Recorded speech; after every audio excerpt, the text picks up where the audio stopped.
Hey YA nerds, my name is Kaye and I like to read a lot, and welcome to another video installment of Kaye Likes to Read a Lot, where I talk about books that nobody reads and then I recommend books that no one else has read. So I read a lot of books, obviously. I'm almost at, I think I'm almost at 2,000 books total of my life. I know I'm missing like a handful, but I figured I would do this video to talk about a bunch of series, because why not?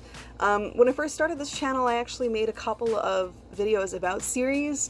When I review a series, I like to review them all in one go. So basically, if it's a trilogy, I'll review the trilogy in one go. And that way you guys kind of get like an understanding of the book series as opposed to just the first book, and then the second book, and then the third book. And the reason I like to do this, especially as a librarian, is there's nothing more disappointing than picking up the second book in a trilogy or even the third book in a trilogy and hating it. Now, that being said, I'm going to review 10 or less series right now. For you guys, I guess I'm sorry that this video is going to be long, except I'm not that sorry because I just want to talk about these great series. We're going to run on a different format than usual. I'm going to introduce the book and its author, give you the details like when it was published and how many pages it has, just like normal. A quick run through of the plot from what I can remember, because some of these books I haven't read in several years. And then I'm just going to run through the tropes really quick and give you a rating of 1 to 10. It might take a while, but this is what I want to do. And honestly, when I wasn't filming this channel, I did create kind of a backlog of a lot of books. So I figured this would be the best way to run through a bunch of them all at once, and then you guys don't have to worry about it. Other than that, some of you may know, some people have started following me. I do have an Instagram now, again, where I am posting pictures of books that I am reading that I'm probably not going to review on the channel, because I do read a lot. That's not just my channel name, like, it is the truth. I think so far this year, my goal was 150. I think I'm at 80, 85, which is slow for me. I guess I'm not reading as many graphic novels as I used to. I don't know. But anyway, so I'm gonna kick this thing off. Now, the first couple of series I want to talk about, I have read the whole series, so those kind of count in terms of my rules of reviewing series. The last few, I have not finished the other books yet, but I wanted to kind of like start talking about them anyway, because they're all pretty good. And yeah, when I finish the series, maybe I'll revisit them in another video or in a post on Instagram. So let's get started. The first book I want to talk about is Daughter of Smoke and Bone by Laini Taylor. Oh, this cover. Now, I purchased this book digitally and then decided to purchase it as a hardcover book. That's how much I love this book. And I own all three of them, but I'm just going to hold up the first one, and I'm going to hold up the first one for the books that I own anyway. So here's the first book. It was published September 27th in 2011. It is 422 pages, so it is kind of hefty. And it is about a young woman named Karu, which I apparently don't pronounce that right, but I don't care. And she is an art student who lives in Prague, I'm pretty sure.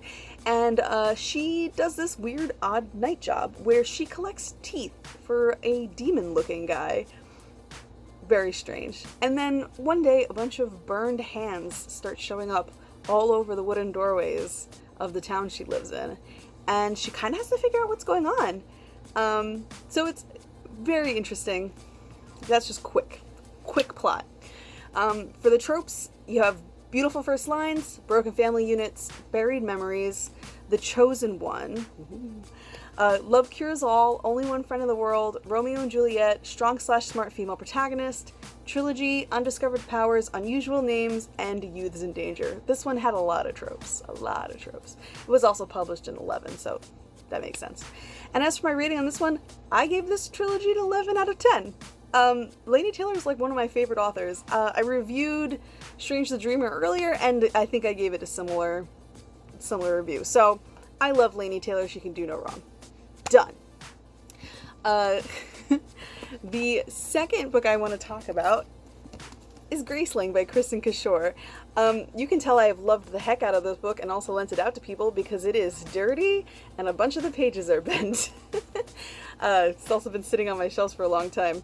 Again, I own all three of these books, of the books in this series, rather. I bought this book because the cover really caught my attention, and I think a friend of mine recommended it to me. Anyway, this was published October 1st in 2008, and it's 471 pages, another beast of a novel. And the other two books are as long, if not longer. The plot for this one we follow Katza. I missaid her name in another video when I recommended this book in regards to another book. Whoops. So this one follows Katza. She is a Graceling. So basically she's born with two different colored eyes, which denotes that she has some kind of secret special ability. And in this book, she works for her uncle as kind of like an assassin. And she and another Graceling named Poe have to go off to another kingdom to kind of figure out what's going on with that. But not everything is what it seems in Katza's life. And kind of goes from there. For the tropes for this one, there's also a lot of tropes for this one. We have beauty blind, broken family units, love cures all, love triangles, Mr. Tall, Dark, and Perfect, only one friend in the world, straight as an arrow, strong/smart female protagonist, trilogy, undiscovered powers, unusual names, and youths in danger. And for my rating for this one, I also gave this one a 10 out of 10. This series is really good. My only complaint about the series, and it's not even a complaint, is that I finished The Hunger Games right before I started the series, and I kept thinking that Katza's name was Katniss. But that's my own problem. Highly recommend this series if you can pick it up. The second book, Fire, is about a completely different character, and you don't even think the worlds are connected until you realize they are. So, really cool, really interesting. And I liked the idea of this set of people in our world who have, or in this world, who have abilities based on their, what's the word? Heterochromia? So, pretty interesting. The next book we have to talk about, which I would prefer to make a full video about this, and I still might, or maybe I won't. The next book I want to talk about is the His Dark Materials trilogy. The first book in this is The Golden Compass, or in the UK was called The Northern Lights. For some reason they didn't want to call it The Northern Lights in America. I haven't really looked into that yet, but I own the trilogy as one giant book. And this is like, geez, this 1,200 pages for this sucker, something like that? 1,100? What are we at? Oh, I'm sorry, less than 1,000 pages, but still, crazy big, this sucker. Loved this trilogy. Loved it. It was published, the first book, not this. This was published much later. But the first book was published July 9th in 1995. The first book, I think, is like 300 pages, something like that. I didn't write it down, of course. It has won a couple of awards, like the Guardian Children's Fic Prize, an Audie Award, which is pretty cool, and the Carnegie Medal. Very nice. For its plot, many of you probably know it. There's a TV show about it, so good, which is kind of why I wanted to make another video, but maybe I still will. You can't tell me what to do. We follow the main character, Lyra Belacqua. She lives in Jordan College in London? No. England? There you go, that's the word I'm looking for. And she is like this very carefree child. In her world, people have animal companions that are representations of their souls, and they're called demons. I did not think that was how they were pronounced because it's spelled like D, the A-E that are connected, M-O-N, so I thought it was daemons, but no, it is demons. Oh well. So she has an uncle who kind of like visits her every once in a while, and one day while her uncle is visiting, the master of the college tries to poison him, and she sees it happening, and she stops it from happening. And then she finds out that her uncle is on an expedition to the North Pole to travel to another world, perhaps. Very interesting. For tropes, we have beautiful first lines, broken family units, the chosen one, love cures all, only one friend in the world, parental neglect, That's a new one. Strong/smart female protagonist. Switching point of view. Trilogy. Wrecking Ball endings. Romeo and Juliet, Straight as an Arrow, and Youths in Danger. And for this book, I did give it an 8 out of 10 because for this trilogy rather, I gave it an 8 out of 10 because the third book is kind of weird. And it does get like really overtly religious at some point, which I don't mind. And I think when I read this when I was 14, and again when I was 22, I didn't really mind it so much. It's not the kind of book that I hate for that reason. But yeah, so maybe I'll still talk about it again because the TV show's out and there's going to be a second season soon, and really go watch the show. It's so good. I don't usually like adaptations, but for this one, the adaptation's so good. I can't wait to see what they do with season 2. And then hopefully we get a season 3 because guys, when they made the movie and then they didn't make a second movie, I was really mad. So I need all 3 seasons, y'all. I need all 3. Anyway, on to my next one. So for this book, I don't have a cover for this book because I own it digitally, so I'm just going to put the cover here while I talk about it. And this is The Raven Cycle by Maggie Stiefvater. And I'm probably pronouncing her name wrong, I'm so sorry. So The Raven Cycle was published September 18th in 2012. The first book is 409 pages, so another chunk. And I think that's why I liked these trilogies. They were all chunky. Loved it. Anyway, the plot of this one follows the main character, Blue. She is related to witches, and like her mother's a witch, and they live with 2 other women who are also like witches. And they kind of take care of the town that they live in a couple of different ways. But one day Blue is out with her, I don't think it's her mom, I think it's one of the other women, maybe it is her mom. They observe this night every year where they watch a bunch of ghosts walk across the graveyard, and they record who it is in a book, and then they tell those people, like, this is the year you're gonna die. And she falls in love with one of the ghosts as it's walking past, and then meets the young man who is representative of that ghost. That young man, he's called Gainsey, and he is on a mission to find a dead Welsh king and his tomb somewhere in, I think it takes place in Virginia, so it's somewhere in the Virginia area. So he's all about like spelunking and this mythological thing that's going on. Really interesting. But yeah, for the tropes for this one, we have beauty blind, broken family units, love cures all, love at first sight, and love triangles. No school, Romeo and Juliet, strong/smart female protagonist, undiscovered powers, and wrecking ball endings. This is technically not a trilogy, it's a 4-book series, so it's a quartet, and that's why I gave it a 6 out of 10. Because while I love Maggie's writing, and I read a couple of her other books, and I loved like what was going on in this book, I read this series thinking it was a trilogy, and when I got to the 3rd book and it wasn't over, I was really mad. And then I read the 4th book and the magic was kind of gone for me. So again, that could just be my bad. But yeah, maybe in hindsight I can bump this up to a 7 out of 10, but it's really like a 6.5 out of 10. Sorry. Anyway, the next book I want to talk about, I own this one in hardcover, well, as a hard copy, is Sabriel by Garth Nix. Obviously I got this from the library, but we weeded the collection and nobody borrowed this in like 5 years, so I took it home. I also own this digitally, so like I didn't need this book, but I just really loved this series. It's still going on, which is weird to me, because I feel like the first 3 books were enough, and then Garth Nix just was kind of like, and here's another. Oh, and here's another. Oh, and you forgot. Here's another. So that has its pluses and minuses, I guess. The first book was published September 30th in 1996, which is crazy long ago. And I'm surprised we don't have a TV series about this. I think we're getting one, or a movie. I feel like it's been like in movie rights hell for a while, but I could also be wrong. And it's 491 pages for the first book, as you can see, a chonker.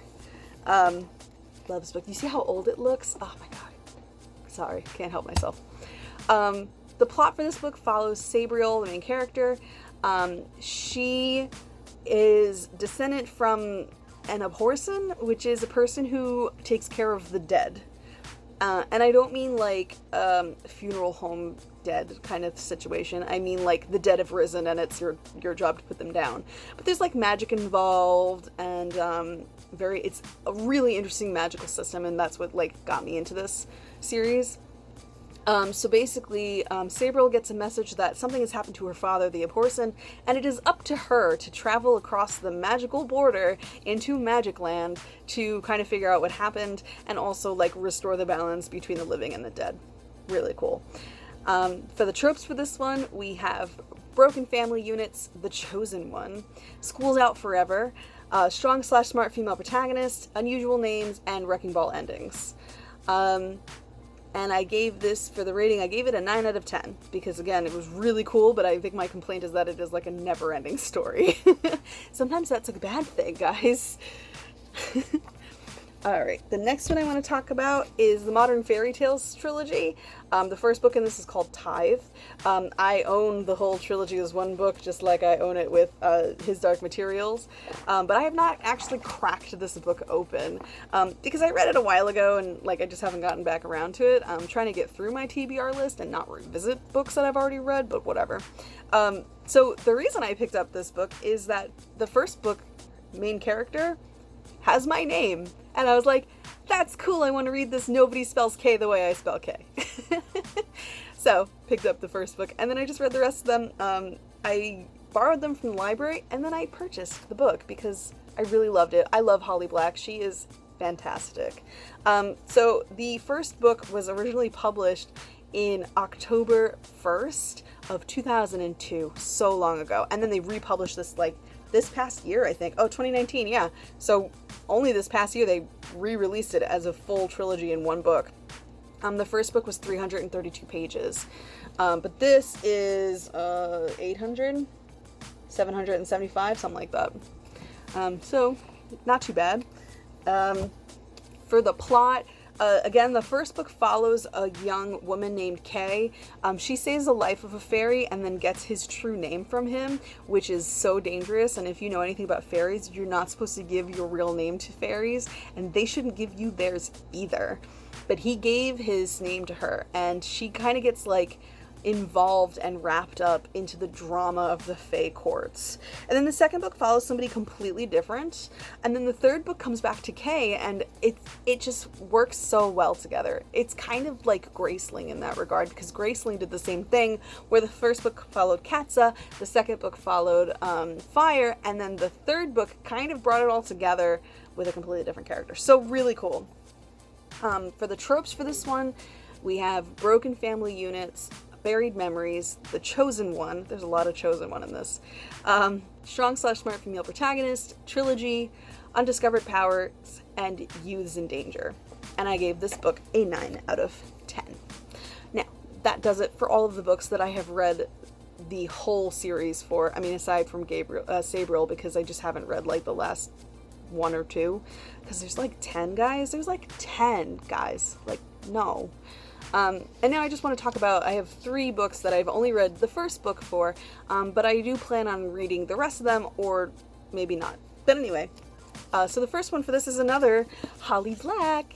It's The Cruel Prince. I love that these covers like look like they belong together. It just makes me so happy when you like put them together on your shelves and they just look so nice next to each other, guys. I can't. Alright, so The Cruel Prince was published January 2nd in 2018. It's 370 pages, which is not too bad. It was on ALA's Notable Children's Books. I think that was an award. It also won an Inky Award. They got a Silver Inky for that. I don't know what the Inky Awards are, sorry. It also won YALSA's Best Fiction for YA in 2019. And that was just for the first book. I have not read the other books. I have them out from the library. I'm trying to save some shelf space, so I like purchased the first book because I was like, Holly, I love you, and then borrowed the other ones from the library because I just can't make any more room on my shelves. The plot for this one, we follow Jude and her younger sister, or her twin sister, sorry, who as children were watched the murder of their parents by a Fae knight. and then he stole them and their older sister away back to the Fey realms. And so they are humans who grew up in the Feywilds or the Fey realms, dealing with the cruel prince and his lackeys and like the courts, and so it's got a lot of court intrigue in it, but it also has like a lot of really interesting sisterly bonds, and like I loved like the parental rebellion kind of thing, or rebellion against the parents kind of thing. And yeah, it's a very interesting trilogy. I can't wait to read the other books. I'm gonna get to them.